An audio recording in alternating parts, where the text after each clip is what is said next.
Honourable Marianne Street. Thank you very much, Mr. Chairman, and it's a pleasure to rise to talk on Part 3 of this legislation.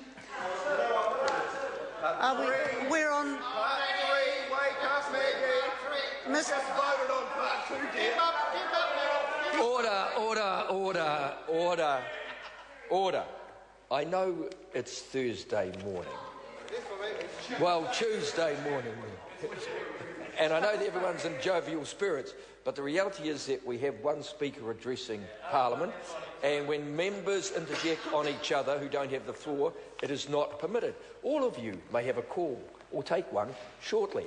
I call the Honourable Marianne Street. Point of order, order. Mr. Chairman. I wonder if you could clarify which part for the member opposite. Order. There's a point of order on the floor. The member is a long experienced member, and he knows. Honourable. Point of order. I have a point of order. I already have a point of order. The Honourable Marianne Street. I think he's just recognised my point of order. It's a point of order. Marianne Street. Thank you very much, Mr. Chair. I wonder if you could clarify for the members opposite which part we are discussing. Is it Part 3? It is Part 3. Thank you. Thank you, Mr. Chairman.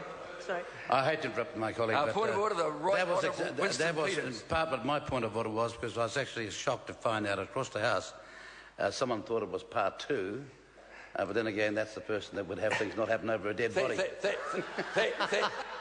Thank you. As I said, it's Thursday morning, but we're still on Tuesday. I call the Honourable Marianne Street. Thank you. Thank you. Thank you very much, Mr. Speaker.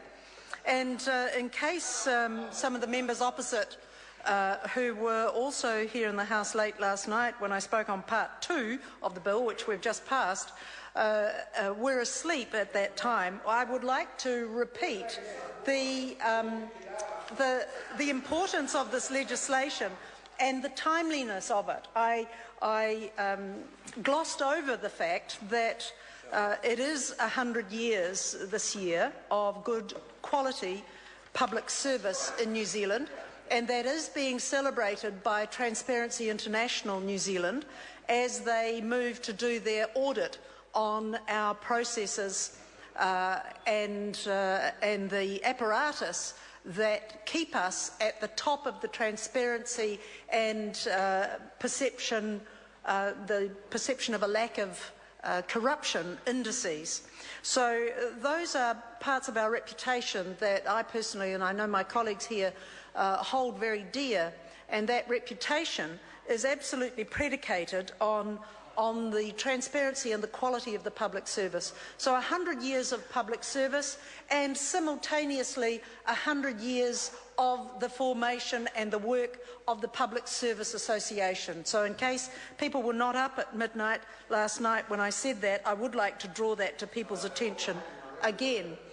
And I would also like to invite people to come to the opening of the exhibition of the PSA's 100 years of banners at the Nelson Regional Museum in a couple of weeks' time. If people wish to have a weekend in Nelson, which of course is a lovely place to be, come on the Friday night and come to the opening of that banner exhibition, which is part of the history of the Public Service Association, an organisation that has always prided itself on defending the quality and the independence of public service.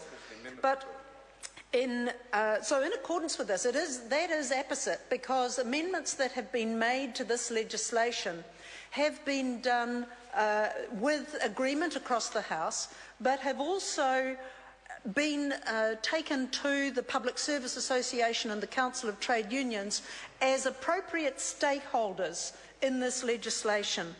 And that is important, and that is one of the things that allows us to have a robust public service, that they also have union representation that not only protects the terms and conditions of the people who work in the public service, but also works to ensure the highest levels of integrity of that service.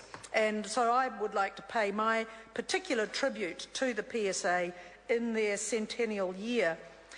But one of the things that I want to focus on, especially, Mr. Chair, in this part 3, is the point that my colleague David Cunliffe has been talking about in a slightly different context just now. And it is the requirement that boards of statutory Crown entities, and this is the part, because we're talking about amendments to the Crown Entities Act, where boards of statutory Crown entities are required to ensure that those entities collaborate with other public entities where appropriate. And again, I'd like to give an example that may highlight the importance of this. And that is for the moment in time, the moment in history, when I was the Minister of ACC, a portfolio which I really loved. One of the things I enjoyed about it was the fact that I chaired a cross-government working group, because in those days we had an injury prevention strategy. We no longer have an injury prevention strategy under this government, but Mr. Chairman? Marianne Street. Thank you. Thank you, Mr. Chairman. We no longer have an injury prevention strategy under this government, which is a tragedy. But when we did, it was very clear there were 6 work streams in that injury prevention strategy, and they covered a huge array of Crown entities and ministries and departments. So they covered all kinds of interests. And that was, when that committee met to consider the injury prevention strategy and its success or otherwise in each of those streams, it meant that the people in the room were from the Ministry of Justice, they were from the Ministry of Transport, they were from the police, they were from Water Safety New Zealand, they were from the Ministry of Health, they were from mental health in particular, they were from a whole range of interests. And if this is one way of getting the government to work more horizontally than vertically, then I welcome it.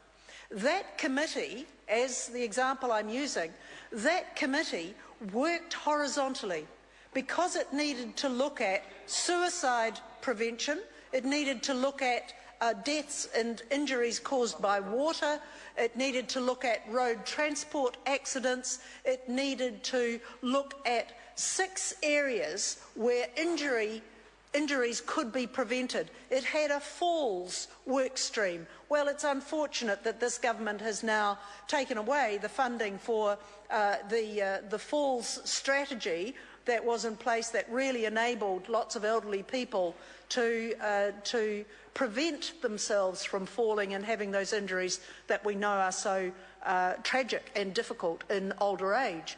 So the point is that in this committee room, and yes, it was almost bigger than Ben-Hur, but to have all of these people talking to each other was critically important.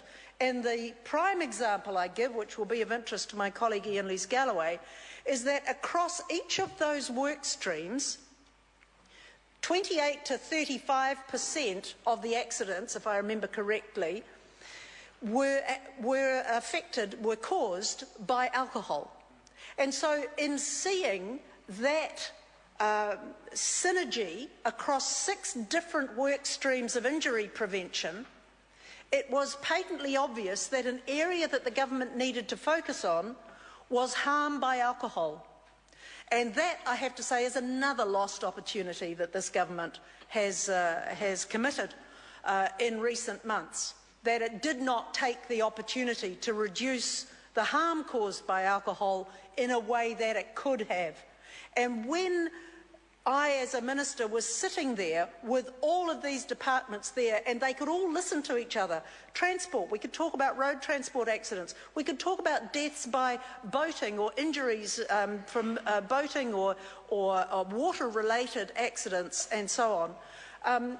Then it became clear that there was an underpinning commonality amongst all of those which should have become a priority for government action, and so did with our government with the inquiry and the report on alcohol reform from the Law Commission. Mr. Chairman, I use that as an example in order to point out why this legislation is important, so that we can ensure that the requiring the boards of statutory Crown entities, so not even departments or ministries, but just Crown entities, to talk to each other, like Housing New Zealand, for example, to talk with other parts of government apparatus, would be an advantageous thing to the people of New Zealand.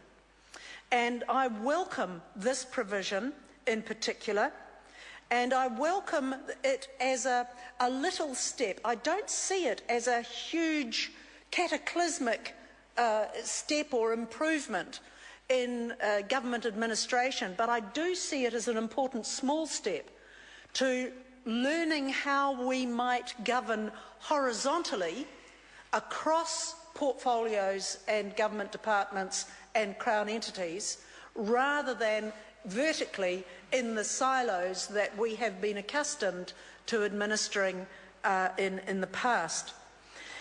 This, I think, is a useful harbinger, I hope, of a change in government administration, and I welcome it. I call the honourable member Paul Goldsmith.